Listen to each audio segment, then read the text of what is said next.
Oke guys, sekarang kita akan masuk ke hukum dasar kimia yang keempat ya, mengenai hukum perbandingan volume. Nah, di video sebelumnya kan saya udah bilang ini adalah materi yang sangat penting buat kalian. Jadi sebisa mungkin kalian bisa memahami materi ini karena apa? Karena ya perhitungan hukum dasar ini dipakainya nanti di mol ya. Kita kan pakai mol terus nih.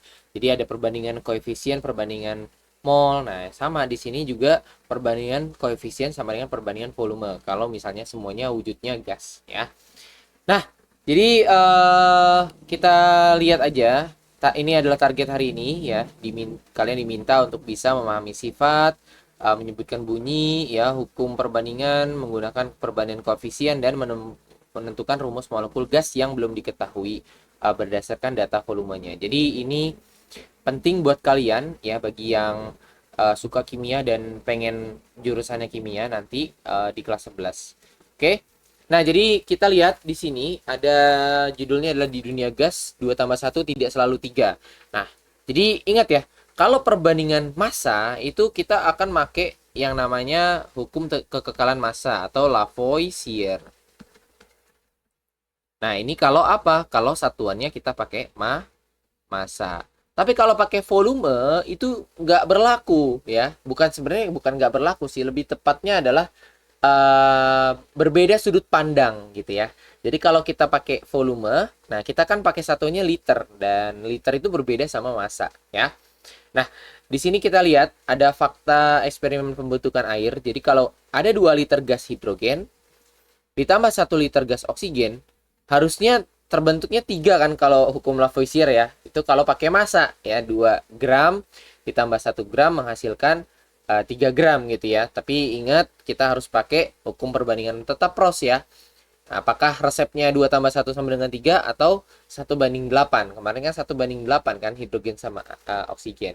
Nah, tapi kalau di sini di uh, hukum apa ini namanya? Hukum siapa nih namanya? Gay-Lussac ya, Gay-Lussac. Dia itu 2 tambah satu itu menghasilkan 2 liter uap air atau H2O. Loh, kok bisa begitu? Kemana 1 liter sisanya gitu kan?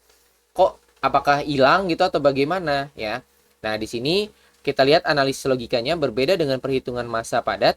Ya, 2 kilo tambah 1 kilo sama dengan 3 kilo. Molekul gas mengatur ulang ikatan dan merapat saat membentuk senyawa baru. Jadi volumenya itu tidak ditentukan oleh massanya ya, melainkan oleh jumlah partikel dan ruang geraknya. Nah, jadi itulah alasan kenapa si air ini ya yang terbentuk itu bukan 3 liter tapi tetap 2 liter ya.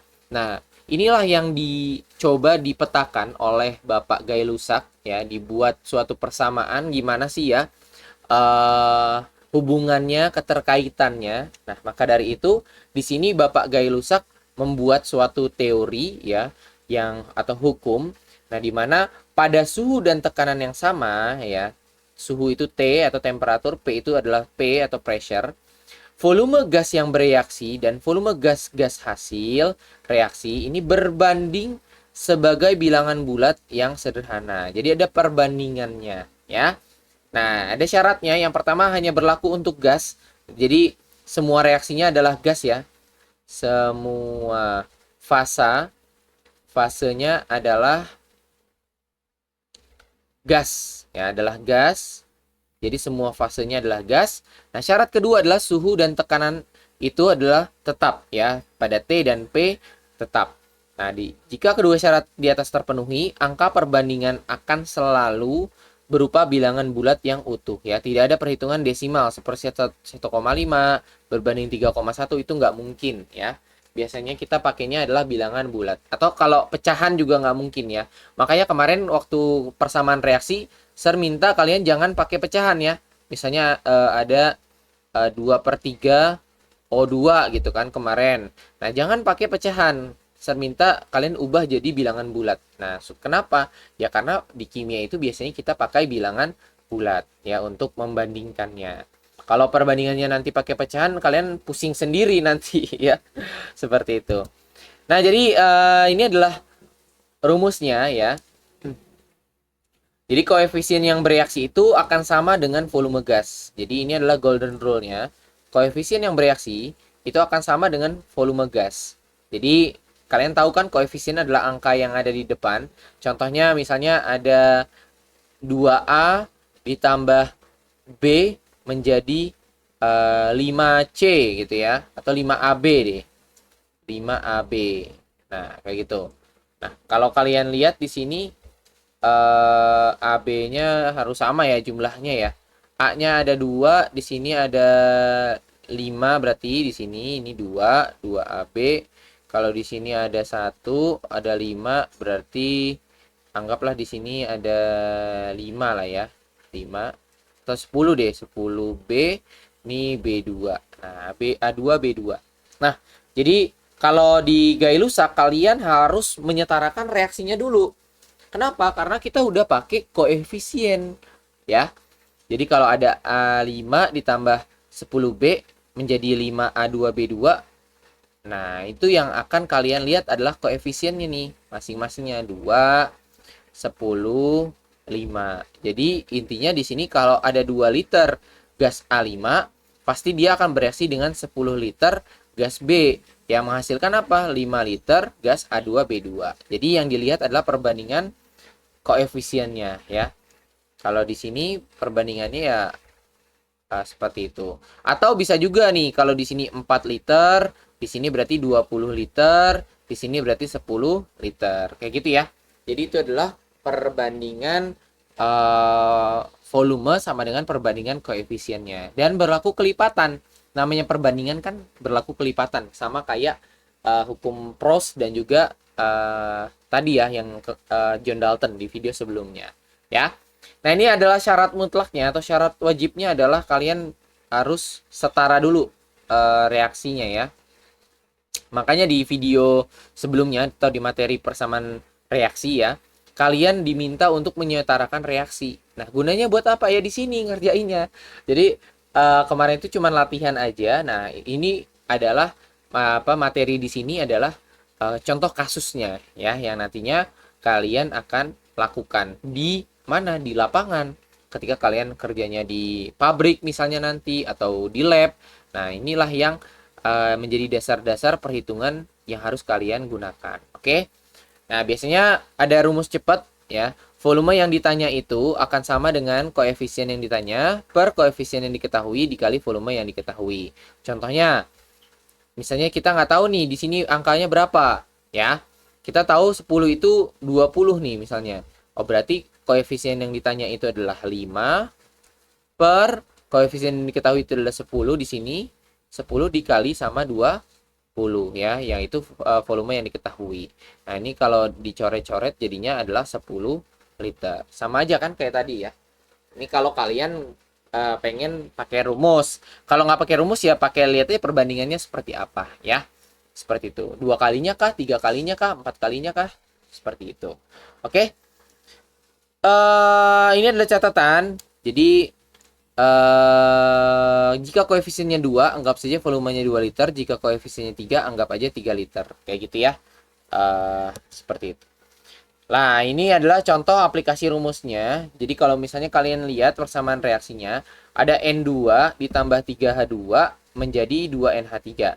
Nah, kalau kalian gambarkan, koefisien ini menyatakan jumlah zatnya ya. Kemarin kan kita udah bahas perbedaan koefisien sama indeks. Jadi kalau koefisien itu adalah, ya berarti kalau di sini anggapannya satu kotak N2 ya, volumenya N2. Berarti ada satu kotak. Kalau 3 volume H2 berarti ada 3 kotak nih H2-nya. Kalau ada 2 NH3 berarti ada 2 kotak NH3 gitu ya. Misalnya kita punya masalah, kita punya 5 liter N2, berapa NH3 yang terbentuk? Nah, berarti kita tulis dulu reaksinya lagi. N2 ditambah 3H2 menjadi 2NH3 ya. Salah. H-nya belum. NH3.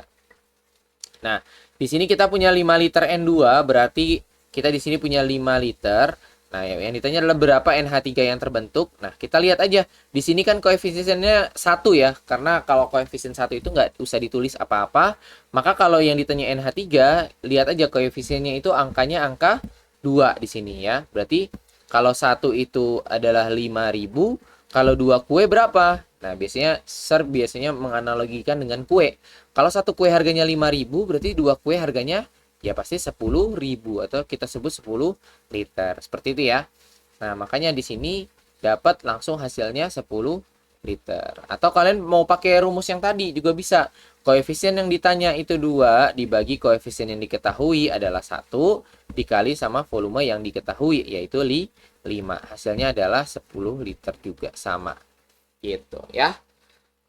Kalau hidrogen yang dibutuhkan berapa? Ya tinggal kalian lihat aja ya. Kalau 1 itu 5, ya 3 itu berarti 3 kue berarti 15 liter ya atau 15.000. Udah selesai gitu doang. Gampang ya. Nah, makanya di sini kita akan masuk ke kesimpulan atau kita kerjain dulu deh soal-soalnya ya. Sebelum kesimpulan kita kerjain soalnya dulu deh mendingan. Nah, di sini ada reaksi pembentukan gas hidrogen klorida. Nah, dan udah setara ya.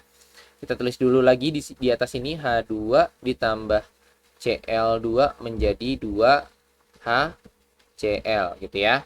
Nah, jika direaksikan 10 liter gas hidrogen, berarti di sini 10 liter. Pada suhu dan tekanan yang sama, berapa volume gas HCl yang dihasilkan? Ya, kita lihat aja perbandingannya. 1 banding 1 banding 2 ya. Berarti kalau kue itu 10.000, berarti di sini juga 10.000 di 2 kue, ya berarti tinggal dikali 2 yaitu 20.000 ya. Udah dapet di 20 liter gitu doang. Gampang banget kan? Jadi hukum dasar memang sebenarnya gampang-gampang, cuman biasanya kalian harus bisa memahami reaksinya ya, koefisiennya dan lain-lainnya. Kalau misalnya kalian nggak bisa koefisien ya, kalian bisa tonton video share yang mengenai koefisien. Oke? Dan di sini ada soal yang kedua. Jadi apakah ini udah setara? Kayaknya udah setara ya. Reaksinya CH4 ditambah 2O2 menghasilkan CO2 ditambah 2H2O. Kita tulis apa yang diketahui. Yang diketahui adalah untuk membakar habis 5 liter gas metana. Berarti di sini metananya 5 liter. Berapa total volume gas oksigen? Nah, berapa oksigen yang dibutuhkan? Ya, lihat aja di sini kan 2 ya koefisiennya ya. Berarti di sini 10 liter ya. Udah gitu doang. Karena satu kue itu 5.000, dua kue 10.000. Jadi jawabannya C 10 liter. Gampang ya. Nah, ini yang biasanya serbilang sulit ya. Karena dia pengen tahu nih jumlah X sama Y-nya berapa. Kita coba baca ya. Pada suhu dan tekanan tertentu, sebanyak 2 liter gas NXOY terurai. Jadi kita tulis dulu reaksinya. Ada gas NXOY. Kenapa NXOY, Sir? Ya karena kita nggak tahu X-nya berapa, Y-nya berapa. Itu yang ditanya di soal. Terurai berarti tanda panah menjadi apa? Menjadi gas N2 ditambah O2. Ada N2, ada O2 ya, ditambah O2. Nah, apakah reaksinya sudah setara? Belum ya. Karena di sebelah kiri jumlahnya X, di kanan jumlahnya 2. Nah, kalian harus setarakan dulu jumlahnya. Gimana cara setarakannya? Karena di sini ada 2, berarti kalian harus bagi 2 dulu. Supaya jumlah N-nya ada 1 ya. Jadi per 2. Nah, karena di sini jumlahnya X di sebelah kiri, ya kalian juga harus jumlahnya sebanyak X. Makanya di sini ada X-nya. Ya, makanya koefisiennya adalah X per 2. Sama kayak yang nitrogen, yang Y itu kan koefisiennya oksigen itu kan koefisiennya Y ya. Maka ya karena oksigennya ada 2, berarti koefisiennya adalah Y per 2. Sama ya. Nah, tinggal kita lihat aja volume-volumenya. Kalau NXOY itu apa nih? Pada suhu dan tekanan tertentu sebanyak 2 liter. Nah, berarti di sini 2 liter terurai menjadi gas N2. Nah, N2-nya juga 2 liter dan gas oksigennya 1 liter. Nah, dari sini kalian bisa lihat bahwa kita anggapnya NXOY itu 1 ya koefisiennya ya. Nah, jadi kalau kalian lihat di sini sama-sama 2 liter nih antara NXOY sama N2 ya. Nah, kalau sama-sama 2 liter artinya dari yang kita pelajari tadi ya, kalau volumenya sama berarti koefisiennya sama ya. Jadi volume sama artinya koefisien sama. ya. Berarti bisa kita tuliskan bahwa satu itu sama dengan X per 2. Kan koefisiennya sama, ya kan? Nah, berarti kita bisa tahu nih nilai X-nya berapa. Ya, X-nya sama dengan 2. Karena 2 bagi 2 sama dengan 1. Ya, jadi jumlah X-nya atau N-nya itu adalah 2. Nah, kalian lihat lagi sekarang kalau misalnya Y per 2 itu kan adalah 1 liter. Artinya setengahnya kan dari si satu ini, koefisien 1. Berarti kita tulisin aja setengah dari satu koefisien itu sama dengan Y per 2. Nah, untuk Y-nya berapa? Ya udah kan udah kelihatan. Y-nya 1 kan di sini. Tuh, perbandingannya. Kalau kita bagi 2, sama-sama bagi 2 kan kiri dan kanan atau kali 2 ya. Sorry, bukan bagi 2, kali 2. Itu kan dapat Y-nya 1. Berarti jawabannya apa? Berarti jawabannya adalah N2O ya kan? Jadi senyawanya adalah N2O. Mana N2O? Nah, yang C jawabannya ya. Karena X-nya itu 2, Y-nya atau jumlah O-nya itu 1 ya. Seperti itu. N2O ya. Sir belum cek lagi ya apakah ini akan keluar di ujian. Sepertinya sih enggak karena ya ini buat latihan kalian aja ya, bahwa nantinya di kelas 11 akan ada soal seperti ini di konsep mall. Kemungkinan besar ya. Jadi tolong dipelajarin lagi ya mengenai konsep Gay-Lussac ini. Jadi kita akan masuk ke kesimpulan aja. Jadi Gay-Lussac ini khusus meneliti reaksi yang semua komponennya berwujud gas. Jadi kalau ada yang bukan gas nggak berlaku hukum Gay-Lussac, perbandingan volume sama dengan perbandingan koefisien. Yang kedua, rasio volume sama dengan rasio koefisien ya. Yang tadi ya kita kerjain soal terakhir yang hot tadi itu kan kita bisa tahu volumenya sama, artinya koefisiennya juga sama ya. Yang ketiga, suhu dan tekanan harus dijaga konstan atau tetap, jangan sampai berubah-berubah, dan persamaan reaksi kimia wajib disetarakan ya. Dan ini yang paling penting, kalau kalian nggak setarakan, ya hancur semua perhitungan kalian. Jadi kalian menghitungnya sia-sia ya. Oke. Nah, ingat nih, ada jebakan yang paling umum di ujian, periksa fasenya. Kalau wujudnya ada padat, cairan, ataupun larutan, jangan gunakan koefisiennya sebagai volume ya. Hukum ini mutlak hanya untuk gas ya. Seperti itu. Oke, paling dari Sar segitu aja. Untuk video selanjutnya kita akan masuk ke hukum dasar Avogadro. Jadi Bapak Avogadro ini yang nantinya menemukan konsep dari mol atau jumlah partikel ya, yang sampai saat ini kita gunakan di pelajaran kimia ya. Jadi seperti itu. Jadi kalau kalian mau ngambil kimia, kalian harus banget paham dengan 5 hukum dasar yang kita bahas di video ini ya. Oke, paling dari Sar segitu aja. Terima kasih semuanya. Semoga ilmunya bermanfaat. Sampai ketemu di video selanjutnya mengenai hipotesis Avogadro. Bye-bye semuanya.